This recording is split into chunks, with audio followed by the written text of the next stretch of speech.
Football is often about team spirit and unity, but in some cases, players simply don't get on, and it at times gets ugly, with teammates going as far as engaging in fistfights and others forced to flee a club. Sadio Mane, for instance, hit the headlines recently after he reportedly hit Leroy Sane following Bayern Munich's 3-0 loss to Manchester City in a Champions League clash. Who could have thought? He is not the first to punch a teammate. Here's a set of 7 pairs of teammates who never got along. John Terry and Wayne Bridge.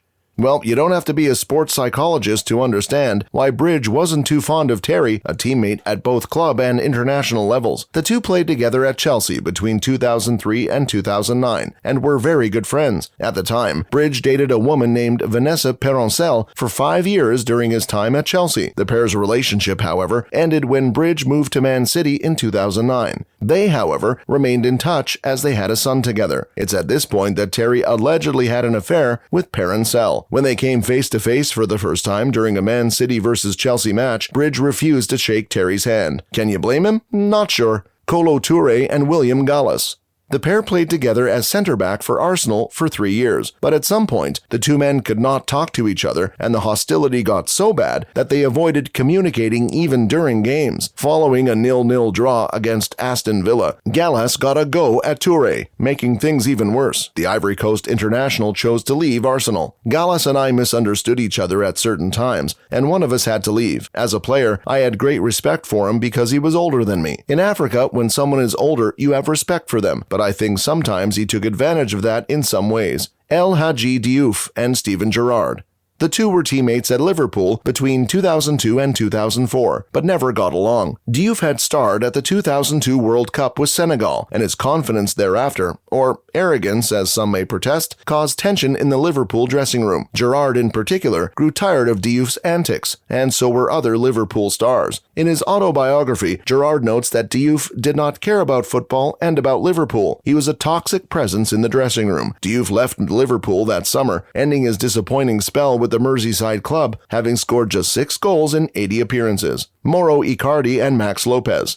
A woman was also at the heart of these two friends' dispute. Icardi and Lopez were best buddies, playing together for the Italian club Sampdoria during the 2012-13 season. Lopez was married to Wanda Nara. He strokes a close friendship with Icardi, a fellow Argentine. Lopez helped him settle in well in Italy and could even be seen on holiday together. Little did he know that Icardi was having an affair with his wife, and when he found out, he broke his relationship with Nara and Icardi. Icardi ended up marrying Nara, and just like Terry and Bridge, Lopez refused to shake Icardi's hand when the two met during a Serie A clash between Inter Milan and Torino. Zlatan, Ibrahimovic, and Rafael Vaart.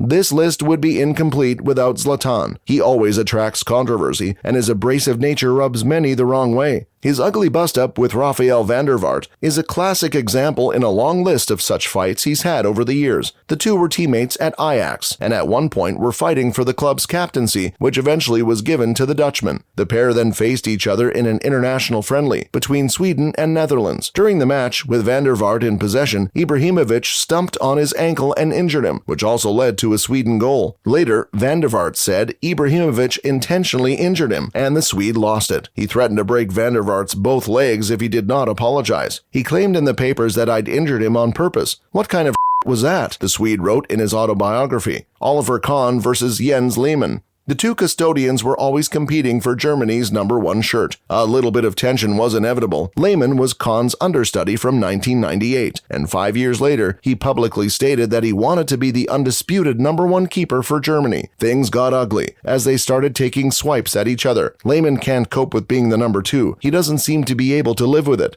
Craig Bellamy versus Arne Riise. Throughout his playing career, Bellamy has always been a difficult character. He always fell out with his teammates. His animosity towards Riise, however, reached new heights at one point. Liverpool was preparing to face Barcelona in a Champions League clash in 2007, but it quickly got out of hand after Bellamy attacked Riise with a golf club for refusing to sing karaoke. He tried to hit my shins, which would have ended my career, but I managed to pull my leg away in time. Interestingly, the pair scored for Liverpool as they beat Barca 2-1, and Bellamy celebrated his goal by swinging an imaginary golf club.